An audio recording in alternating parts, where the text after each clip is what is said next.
चलेंगे next question पे।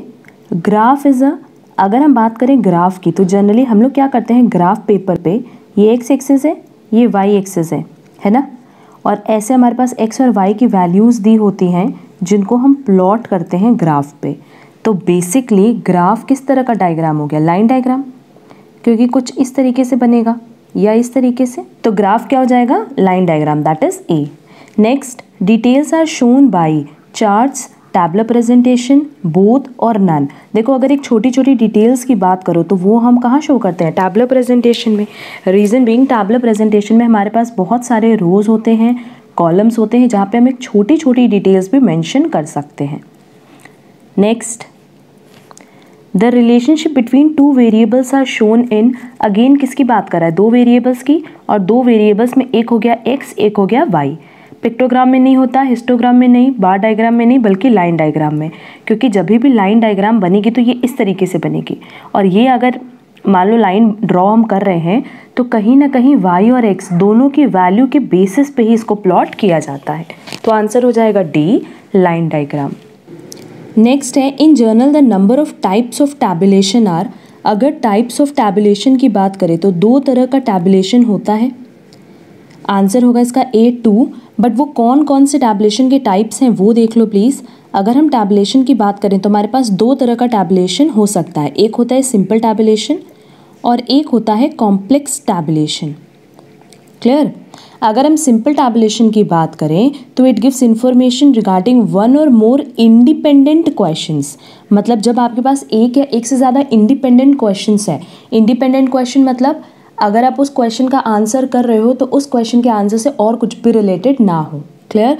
और अगर हम बात करें कॉम्प्लेक्स टैबुलेशन की तो ये इन्फॉर्मेशन देता है उन क्वेश्चंस की जो आपस में म्यूचुअली डिपेंडेंट हो, मतलब अगर आप x का आंसर दोगे तो आपको y का भी आंसर देना ही पड़ेगा। क्लियर है? तो अगर हम बात करें सिंपल टैबुलेशन की तो सिंपली हम बात कर रहे हैं जब हमारे क्वेश्चंस इंडिपेंडेंट हो और उनके बारे में आपको इन्फॉर्मेशन चाहिए। जब आपके क्वेश्चंस म्यूचुअली डिपेंडेंट हो और उनके बारे में जो टैबुलेशन इन्फॉर्मेशन देता है उसको हम कहते हैं कॉम्प्लेक्स टैबुलेशन। तो सिंपली यहाँ पे बताया गया कि टैबुलेशन दो तरह का होता है, एक सिंपल और एक कॉम्प्लेक्स। और ये याद रखना कि सिंपल टैबुलेशन मतलब जहाँ पे आपको इन्फॉर्मेशन चाहिए होती है किसी भी ऐसे क्वेश्चन के बारे में जो इंडिपेंडेंट हो, और कॉम्प्लेक्स टैबुलेशन मतलब जहाँ पे आपको इन्फॉर्मेशन चाहिए या फिर बेसिकली आप कॉम्प्लेक्स टैबुलेशन तब यूज़ करते हो जब आपको इन्फॉर्मेशन चाहिए किसके रिगार्डिंग, म्यूचुअली डिपेंडेंट क्वेश्चंस के रिगार्डिंग। क्लियर? नेक्स्ट देखेंगे, अ टेबल हैज़, ऑलरेडी हमने बताया हुआ है 5 पार्ट्स, जो हमने क्लास की थी उसमें हमने ऑलरेडी बताया था 5 पार्ट्स होते हैं, जिसमें से 3 अगर इंपॉर्टेंट पार्ट्स की बात करो तो एक बॉक्स हेड है, एक कैप्शन है और एक स्टब है।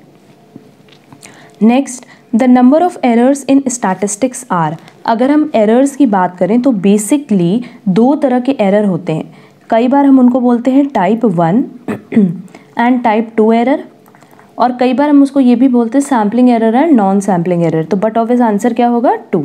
Next, the number of frequency distribution is, अगर फ्रिक्वेंसी डिस्ट्रीब्यूशन की बात करें तो बट ऑब्वियस ये दो तरह का होगा, एक मोर देन और एक लेस देन, यही होता है। आंसर हो जाएगा 2। Class frequency divided by width of the class is defined as, ये हमने ऑलरेडी डिस्कस किया था कि अगर हम बात करें फ्रीक्वेंसी डेंसिटी की तो फ्रीक्वेंसी डेंसिटी क्या होता है, class frequency upon class length और class width, that is a frequency density.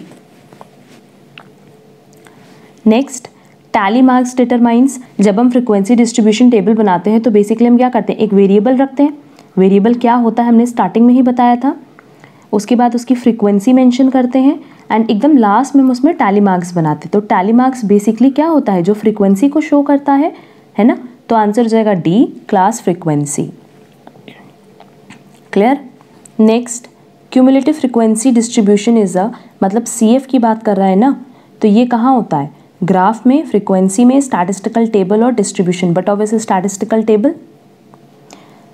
Next, to find the number of observation less than any given value, less than any given value की बात हो रही है।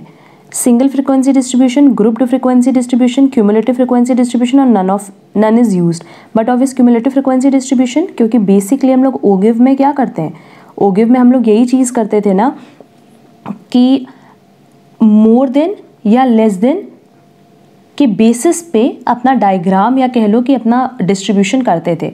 तो बेसिकली मोर देन और less than का जो बेस होता था वो हम किसको बनाते थे, क्यूमुलेटिव फ्रीक्वेंसी को। क्लियर। तो कह रहे to find the number of observation less than any given value, but obvious हम लोग क्या यूज करेंगे, क्यूमुलेटिव फ्रीक्वेंसी डिस्ट्रीब्यूशन और ogive. Next, an area diagram is, अगर एरिया डायग्राम की बात करें तो देखो हिस्टोग्राम कैसे बनता है, इस तरीके से, ठीक है। अगर फ्रीक्वेंसी पॉलीगन की बात करें तो frequency polygon with the help of histogram ही बनता है, ऐसे करके। और ओगिव की बात करें तो ओगिव चाहे ऐसे बनेगा चाहे ऐसे। हमसे क्या बोला, एरिया डायग्राम, तो देखो ये एरिया डायग्राम दिख रहा है ना। अगर हम हिस्टोग्राम की बात करें तो हिस्टोग्राम ही तो एरिया डायग्राम है, ये देखो ये एरिया डायग्राम है ना। Next, when all classes have a common width, common width मतलब जब सबका जो डिफरेंस है वो क्या होगा, सेम होगा। तो उस केस में आप क्या ड्रॉ कर सकते हो, देखो पाई चार्ट के लिए तो वैसे भी विड्थ की कोई वैल्यू नहीं थी।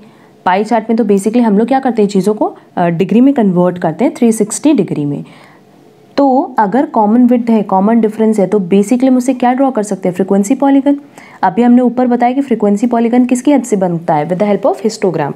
वैसे तो हिस्टोग्राम की अगर हम बात करें तो वो इक्वल विड्थ से भी बन सकता है, अनइक्वल विड्थ से भी बन सकता है, ये हमने क्लास में बताया हुआ है। बट अगर सारी क्लासेस इक्वल विड्थ की हैं, इक्वल डिफरेंस की हैं, तो फ्रीक्वेंसी पॉलीगन ड्रॉ करना या ड्राफ्ट करना ईजी होता है। तो आंसर होगा B.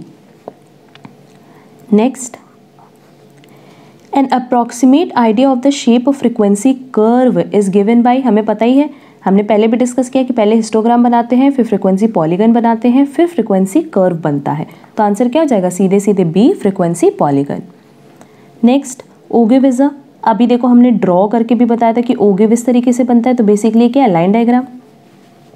Next, unequal width of class in the frequency distribution do not cause any difficulty in the construction of histogram, क्योंकि अगर हम बात करें हिस्टोग्राम की ना, तो हिस्टोग्राम सिंपली इस तरीके से बनता है ना, बार के फॉर्म में। तो अगर मान लो अनइक्वल विड्थ भी होगी ना, तो भी इसको कोई दिक्कत नहीं है हिस्टोग्राम को ड्रॉ करने में। Clear. Next, the graphical representation of a cumulative frequency distribution is called, graphical representation किसका बोला है, क्यूमुलेटिव फ्रीक्वेंसी का। आंसर क्या हो जाएगा, ओगिव, क्योंकि ओगिव में हम क्या करते हैं कि जो हमारी फ्रीक्वेंसी होती है, चाहे हम उसको ऊपर से ऐड करके सी एफ निकालते हैं चाहे नीचे से ऐड करके सी एफ निकालते हैं, बट कैलकुलेट तो हम हमेशा क्या करते हैं, cumulative frequency, and with the help of cumulative frequency ही हम उसको ग्राफ पे प्रेजेंट भी करते हैं। ठीक। Next, the most common form of diagrammatic representation of a grouped frequency distribution is, किसकी बात किया है, ग्रुप्ड की। और ग्रुप्ड मतलब क्या हो गया बेटा, अगर हम बात करें हैं कॉन्टिन्यूस सीरीज की, तब हम बात करें हैं ग्रुप्ड की। क्लियर। तो सिंपली इसका आंसर हिस्टोग्राम भी हो सकता है, फ्रीक्वेंसी पॉलीगन भी हो सकता है। अगर ओगिव याद हो तो ओगिव में बेसिकली हम लोग क्या करते हैं, चाहे तो लोअर लिमिट के साथ सी एफ को प्लॉट करते हैं, चाहे अपर लिमिट के साथ सी एफ को प्लॉट करते हैं, है ना। तो वहाँ दोनों में से कोई एक लिमिट चाहिए होती है। बट अगर हिस्टोग्राम की बात करें तो हिस्टोग्राम के लिए हमें लोअर लिमिट की भी ज़रूरत होती है, अपर लिमिट की भी ज़रूरत होती है, and same for frequency polygon. But अगर हिस्टोग्राम बना तो फ्रीक्वेंसी पॉलीगन तो बहुत ही ईजिली ड्राफ्ट हो सकता है ना। तो आंसर क्या हो जाएगा, बी, हिस्टोग्राम। और कॉमन फॉर्म पूछा था तो कॉमन फॉर्म हिस्टोग्राम ही है। नेक्स्ट, वर्टिकल बार चार्ट में अपीयर समवॉट लाइक, कैसा दिखता है, हिस्टोग्राम जैसा। क्योंकि बार चार्ट की बात करो या हिस्टोग्राम की, ऑलमोस्ट दोनों सेम होता है, बस डिफरेंस क्या होता है कि अगर बार चार्ट की बात करोगे तो हर एक बार के बीच में डिफरेंस होता है, बट ऐसा हिस्टोग्राम में नहीं होता। हिस्टोग्राम में आप ये जो बार बनाते हो वो विदाउट एनी गैप बनाते हो। Clear. Next, the number of types of cumulative frequency is, अगर हम क्यूमुलेटिव फ्रीक्वेंसी की बात करें बेटा तो दो ही तरह का होता है, एक मोर देन और एक less than, that is answer होगा B, 2। Next, a representative value of class interval for the calculation of mean, standard deviation, mean deviation etc. is, किसकी बात कह रहा है, जो क्लास इंटरवल को रिप्रेजेंट करे। क्लास इंटरवल नहीं हो सकता, क्लास लिमिट नहीं हो सकती, क्लास मार्क्स और नन। देखो जब हम लोग मीन का कैलकुलेशन करेंगे ना आगे वाली क्लास में, तो हम बताएंगे कि जैसे 0 to 10 है, तो हम लोग मीन के कैलकुलेशन के लिए ये नहीं यूज़ करके 0 + 10 divided by 2 that is 5 use करते हैं। और 5 क्या है, mid value, that is class mark. तो आंसर हो जाएगा C, class mark. Next, the number of observations following within a class is called, number of observations की बात कर रहा है जो कि विद इन अ क्लास है। तो बट ऑब्वियस इसका आंसर क्या होगा, फ्रीक्वेंसी।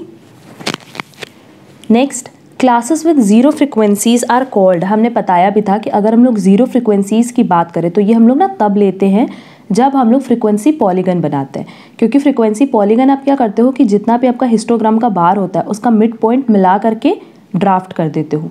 बट फ्रीक्वेंसी पॉलीगन हमेशा हमें एक्स एक्सिस से ड्रॉ करना होता है, तो हम क्या करते हैं, दो एम्प्टी क्लास इंट्रोड्यूस करते हैं जिसकी फ्रीक्वेंसी क्या होती है, जीरो, और उसको हम बेसिकली क्या कहते हैं, एम्प्टी क्लास।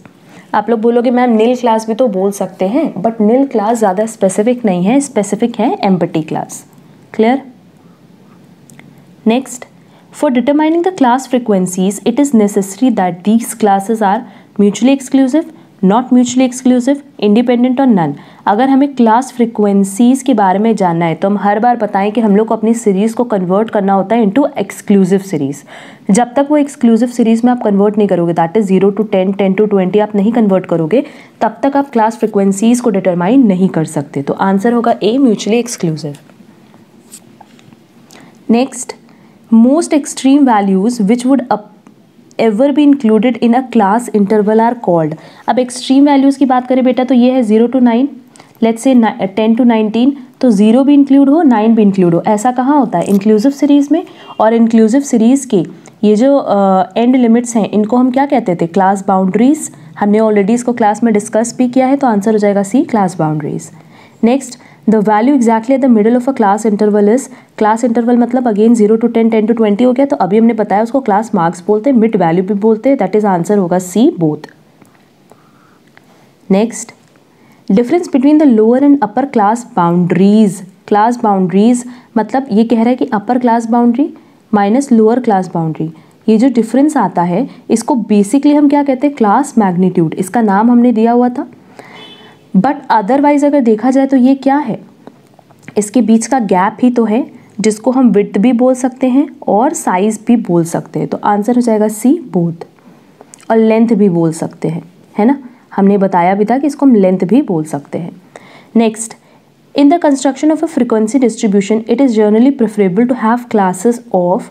अगर हमें फ्रीक्वेंसी डिस्ट्रीब्यूशन टेबल बनाना है तो ज़्यादा हम क्या प्रेफर करते हैं कि हमारे पास इक्वल विड्थ की क्लास हो, मतलब जैसे 0 to 10 पहली है तो फिर 10 to 20 हो, 20 to 30 हो, मतलब सब में 10-10 का गैप हो।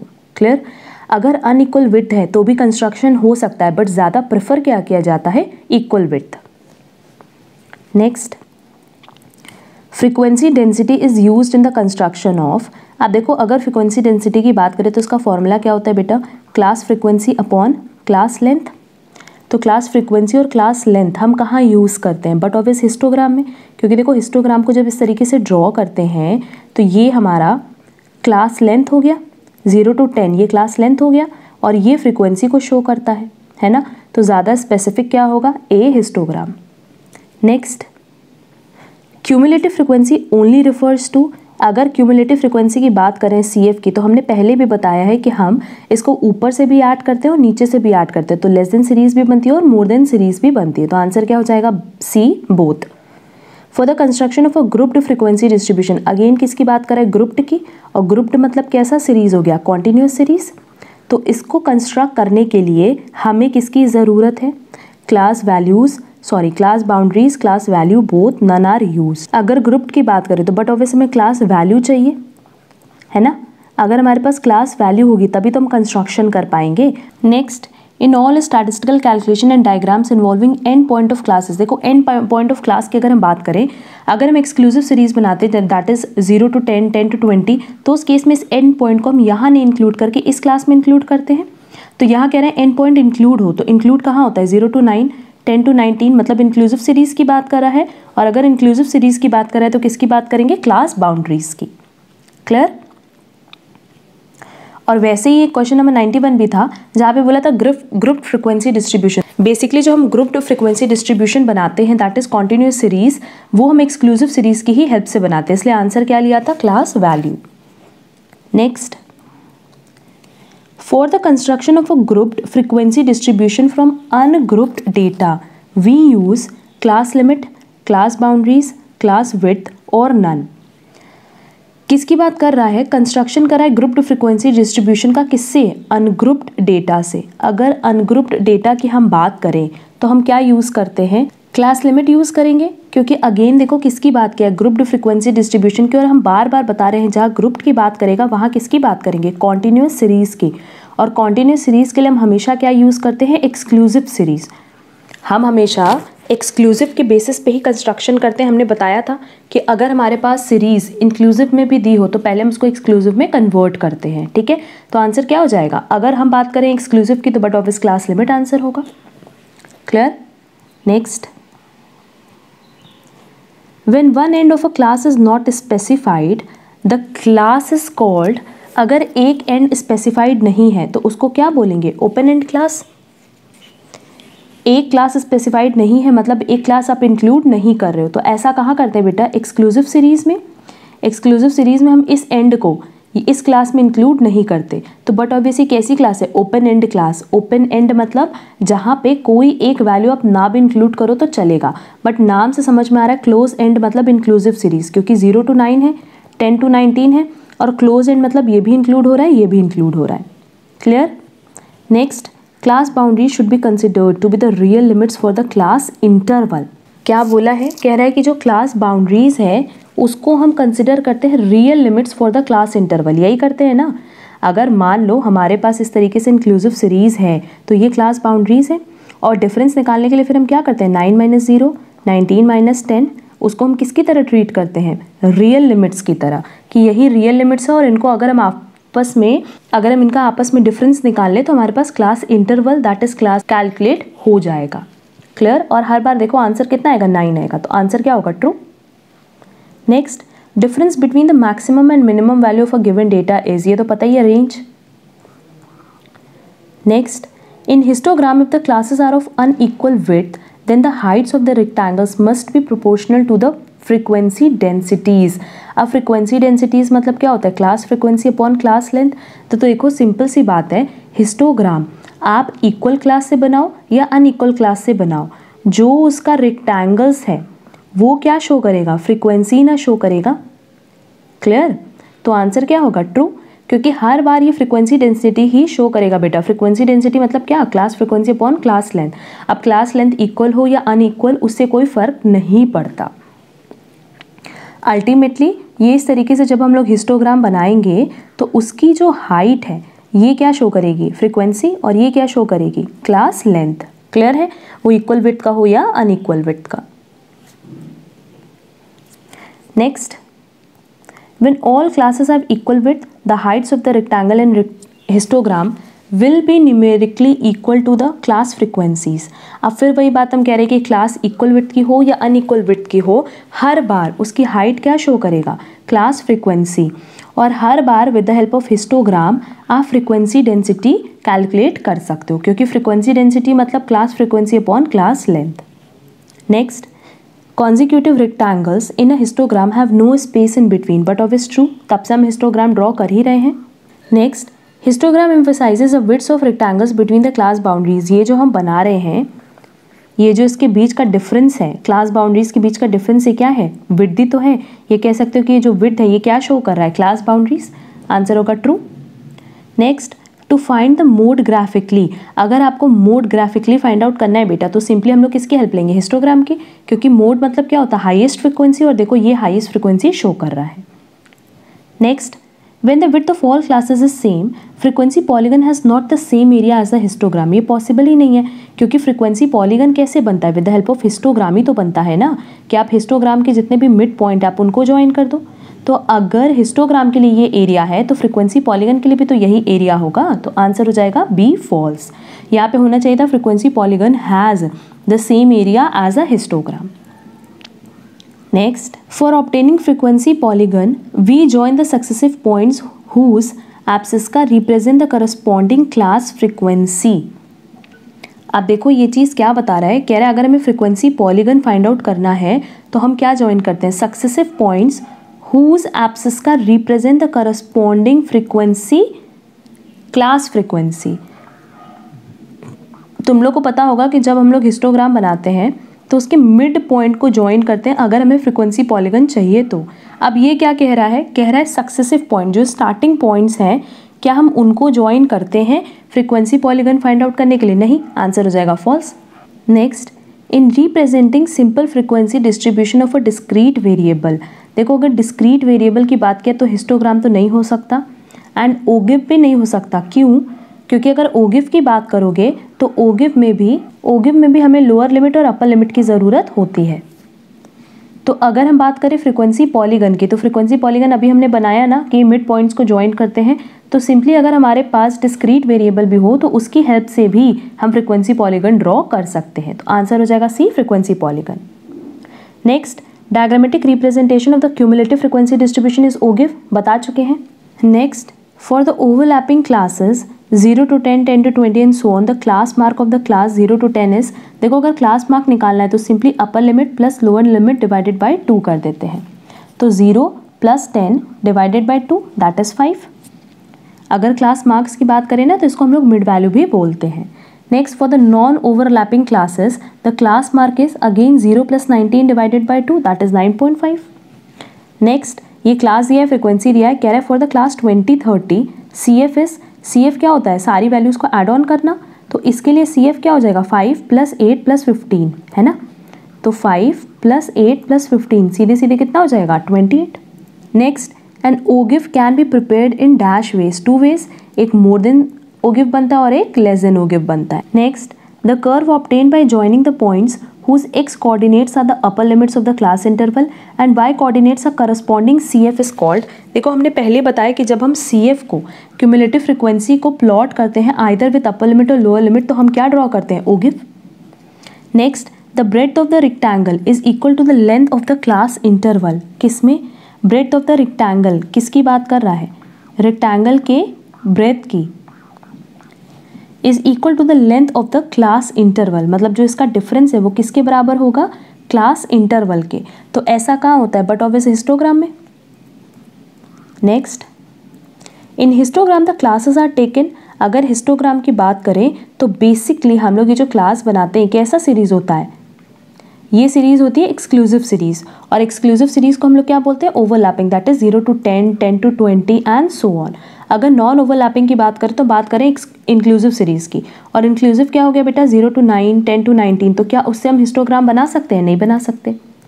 Next, for overlapping class interval the class limit and class boundary are, अगर ओवरलैपिंग है तो जो क्लास लिमिट है और क्लास बाउंड्री है बट ऑब्वियस वो हमेशा क्या होगी, सेम होगी। क्लासिफिकेशन इज ऑफ, क्लासिफिकेशन कितने तरह का होता है, 4 तरह का, हमने ऑलरेडी क्लास में बताया भी है, qualitative, quantitative, temporal and spatial. Clear, देखेंगे। Next, the colour of a flower is an example of, अगर कलर ऑफ अ फ्लावर की बात करें तो बेसिकली क्वालिटी है, और इस पर हमने पहले डिस्कशन किया था कि जब हम बात करते हैं क्वालिटेटिव कैरेक्टरिस्टिक्स की तो हम बात करते हैं एट्रीब्यूट की। Next, a quantitative characteristics is known as, अगर क्वांटिटेटिव की बात करें तो हम इसको क्या नाम दिए थे, वेरिएबल, और वेरिएबल 2 तरह का हो सकता है, डिस्क्रीट और कॉन्टिन्यूस। क्वेश्चन में हमारे पास ऑप्शन दिया attribute, discrete variable, continuous variable, none of the above, तो वेरिएबल तो आंसर होगा बट ज़्यादा स्पेसिफिक क्या होगा, discrete variable. Next, pie diagram is used for, हम पहले बता चुके हैं, comparing different components and their relation to the table, that is a, ये रिपीट क्वेश्चन था। Next, weights are generally called, अगर वेट्स की बात करें ना तो वेट्स को हम लोग जनरली फ्रीक्वेंसी का नाम भी देते हैं, दैट इज सी। 119 भी रिपीट है। आप देखो, कह रहे following is a class and frequency for the class 20-30, cumulative frequency is, हमने बताया कि 5 + 8 + 15 दैट इज 28। नेक्स्ट, मेड नहीं है ये, mode of a distribution can be obtained from histogram, ये सब क्वेश्चन हमने ऑलरेडी ऊपर डिस्कस कर लिए हैं। N area diagram is histogram. Median of distribution can be obtained from, अगर मीडियन की बात करें तो हमने पहले भी बताया था कि ये लेस देन ओगिव और मोर देन ओगिव से बहुत ही ईजिली फाइंड आउट किया जा सकता है। हमारे पास ऑप्शन क्या क्या दिया है देख लेते हैं। Less than type ogives, point of intersection of less than and greater than ogives, both A and B, none of this, but obvious both A and B, क्योंकि ये भी ऑप्शन सही है और ये भी ऑप्शन सही है, ओगिव भी तो है।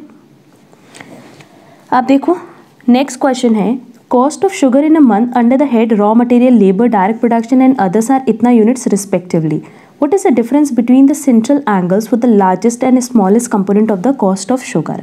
अब सिंपली अगर हम लोग यहाँ पे बात कर रहे हैं लार्जेस्ट एंड स्मॉलेस्ट कंपोनेंट की तो बेसिकली हम लोग रेंज की बात कर रहे हैं, बट यहाँ पे बोला है सेंट्रल एंगल, और सेंट्रल एंगल किस में होता है 360 डिग्री में। क्लियर? तो देखो हमारे पास जो ऑप्शन दिया है वो ये 4 ऑप्शन है, तो इसमें से लार्जेस्ट कौन सा है 35 और स्मॉलेस्ट कौन सा है 12, है ना। बट ये यूनिट्स में दिया है, पहले हम इसको किस में कन्वर्ट करेंगे, डिग्री में। कैसे कन्वर्ट करते हैं वो भी देख लो। 12, 20, 35, 23। जब हम लोग इसका टोटल करेंगे तो कितना आएगा, 90 आएगा।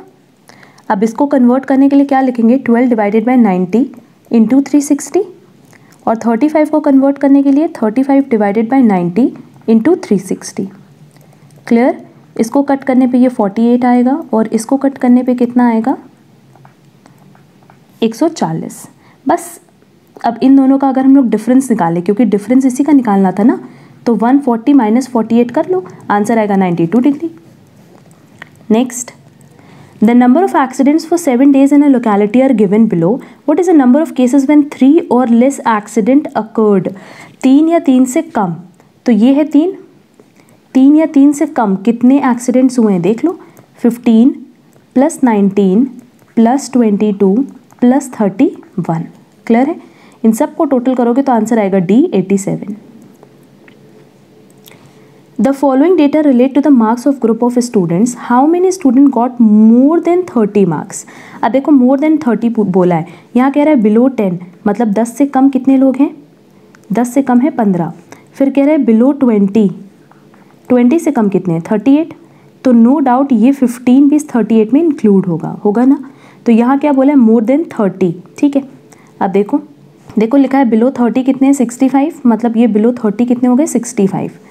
और बिलो 40 से मतलब नहीं है, बिलो 50 की बात करो, 50 से कम कितने हैं 100 है। तो ये जो डिफरेंस तुम लोग को दिख रहा है ये कौन से वाले हैं, मोर देन 30 वाले। तो 100 माइनस 65 कर दो, आंसर आ जाएगा 35, कि 35 लोग ऐसे हैं जिनको 30 से ज़्यादा मार्क्स मिला है। Next, find the number of observation between 250 and 300 from the following data. इसकी बात कर रहा है ना, तो अब इन दोनों के बीच में हम क्या कर सकते हैं, देखो यहाँ पे फ्रिक्वेंसी देख रहे हो घट रही है ना, इसका मतलब ये पीछे से ऐड ऑन की गई फ्रिक्वेंसी है। तो सिंपली आप इसके बीच का डिफरेंस निकाल लो, आंसर आ जाएगा, दैट इज 23। ये जो फ्रिक्वेंसी है ना बेसिकली CF दिया है, कैसे हमें पता, देखो ये एक सीक्वेंस में चल रही है, मतलब पीछे से ही इंक्रीज हो रही है। Clear? Next, refer following table frequency distribution of weight of 16 students. अच्छा, ये वेट कितने स्टूडेंट्स का दिया हुआ है, 16 स्टूडेंट्स का, जो यहाँ मेंशन भी किया है। Find class mark for the first class interval. पहले क्लास इंटरवल के लिए हमें क्या निकालना है, क्लास मार्क। तो देखो ये जो सीरीज़ है ये बेसिकली इंक्लूसिव सीरीज़ है। क्लास इंटरवल हमसे पूछा है, फर्स्ट क्लास इंटरवल का क्लास मार्क्स, और क्लास मार्क्स मतलब क्या होता है, मिड वैल्यू। मिड वैल्यू मतलब अपर limit plus lower limit divided by 2। But हम इसको अपर लिमिट और लोअर लिमिट नहीं बोल करके अपर बाउंड्री लोअर बाउंड्री भी बोल सकते हैं। ठीक है, तो ये हो जाएगा 92 डिवाइडेड बाई 2 और 46, आंसर जाएगा B 46। Next, find width of class interval for the second class interval. Second class interval के लिए हमें क्या निकालना है, विड्थ मतलब उसका डिफरेंस निकालना है। देख लेते हैं सेकेंड क्लास क्या है, सेकेंड है 49 to 53। अब क्योंकि इंक्लूसिव सीरीज़ है तो इंक्लूसिव सीरीज़ में हम लोगों को 49 भी इंक्लूड करना है और 53 भी इंक्लूड करना है। तो 49, 50, 51, 52, 53, सीधे सीधे गैप कितने का हो जाएगा, 5 का हो जाएगा। तो इसका आंसर होगा बी 5, क्योंकि इंक्लूसिव सीरीज़ है, एक्सक्लूसिव सीरीज़ नहीं है। Next, find frequency density of the second class interval. Frequency density क्या होता है, इतनी देर से हम बता रहे हैं, class frequency divided bye class length. Clear? अब देखो सेकेंड क्लास की बात किया है ना, तो सेकेंड क्लास की फ्रीक्वेंसी कितनी है 5 और इंटरवल कितना है 5, हम पहले ही बताएं। तो क्लास फ्रीक्वेंसी 5 है और जो इसका क्लास लेंथ कह लो या डिफरेंस कह लो वो भी कितना है 5, क्योंकि 49 भी इंक्लूड करना है और 53 भी इंक्लूड करना है। तो आंसर क्या हो जाएगा C1। Next, find relative frequency for the second class interval. Relative frequency मतलब क्या होता है, इसका फॉर्मूला होता है class frequency divided by total frequency. ठीक, और नेक्स्ट क्वेश्चन में भी देखोगे ना तो रिलेटिव फ्रीक्वेंसी पूछा है थर्ड क्लास इंटरवल की। तो हम लोग यहाँ पे ये देख लेते हैं, यहाँ पे देखो मेरे पास 4, 5, 7 सेकेंड क्लास की दिए 5 और थर्ड क्लास की दिए 7, और हमारे पास टोटल फ्रीक्वेंसी कितनी है 16 है ना। तो सिंपल है, सेकेंड क्लास इंटरवल का कितना हो जाएगा 5/16 और थर्ड का कितना हो जाएगा 7/16। तो इसका आंसर होगा C, इसका आंसर होगा A। चलेंगे नेक्स्ट क्वेश्चन पे। Dash are used when you want to visually examine the relationship between two quantitative variables. देखो यहाँ पे विजुअली एग्जामिन करने बोला है, तो बार ग्राफ, पाई ग्राफ या लाइन ग्राफ नहीं होगा बल्कि स्कैटर प्लॉट्स होगा। Next, in grouped frequency distribution, grouped मतलब हम बात कर रहे हैं कॉन्टिन्यूअस की, मतलब एक्सक्लूसिव की। The interval should be mutually exclusive as well as exhaustive, that is both A and B. Next, which of the variables below is categorical, किसको हम कैटेगरी वाइज डिस्ट्रीब्यूट कर सकते हैं? Country of residence, number of people both adult and children living in the household, total household income before taxes, age of respondent. Categories बनाना हो तो basically country of residence. Next, in drawing a histogram which of the following suggestion should be followed? Leave large gap between the bars, ये तो बिल्कुल नहीं होगा। The height of the bar should equal to the frequency, ये सही है। Generally bar should be square so that both the height and width equal the class count, ऐसा भी कुछ नहीं है, रेक्टेंगल भी बनता है। And the scale of the vertical axis should be that to the variable whose distribution you are displaying, ऐसा भी नहीं है। तो बेसिकली इसका करेक्ट आंसर क्या होगा? The height of bar should equal to the class frequency, क्योंकि ये किसको रिप्रेजेंट करता है? क्लास फ्रीक्वेंसी को। तो आंसर हो जाएगा बी। ये हमारा लास्ट क्वेश्चन था और ये सारे के सारे क्वेश्चंस रिलेटेड थे, आप कह सकते हो कलेक्शन, क्लासिफिकेशन और प्रेजेंटेशन ऑफ डेटा से, या statistical distribution of data. Basically यहाँ पे हमने पूरा इंट्रोडक्शन डील किया कि स्टैटिस्टिक्स क्या है, हम डेटा कैसे कलेक्ट करते हैं, डेटा कितने तरह का होता है, कैसे उसका कलेक्शन किया जाता है, कैसे उसका क्लासिफिकेशन किया जाता है, कैसे प्रेजेंटेशन होता है, एंड जो छोटे छोटे टर्म्स थे जैसे exclusive series, inclusive series and so on, उसको हमने पूरी तरीके से इस चैप्टर में डील किया। उससे रिलेटेड जितने मैक्सिमम क्वेश्चंस हम ड्राफ्ट कर सकते थे वो हमने ऑलरेडी ड्राफ्ट किए और हर एक क्वेश्चन हमने डिटेल डिस्कशन किया है। ये सारे क्वेश्चन आपके एग्जाम पॉइंट ऑफ व्यू से बहुत रेलेवेंट है। बेसिकली अगर हम लोग बात करें जेएसओ के लिए, that is junior statistical officer, SSC CGL, UPPSC के लिए ये चैप्टर बहुत इंपॉर्टेंट है, एंड अदर एंट्रेंस एग्जाम्स जो हैं बीकॉम के, एमकॉम के लिए, उनके लिए भी ये चैप्टर आपके बहुत रेलेवेंट है। तो ये सारे क्वेश्चंस की प्रैक्टिस आप अच्छे से कर लेना। कहीं पे भी अगर आपको कोई प्रॉब्लम होगी तो कमेंट बॉक्स में कमेंट करके ज़रूर पूछना। आज के लिए बस इतना। Thank you so much.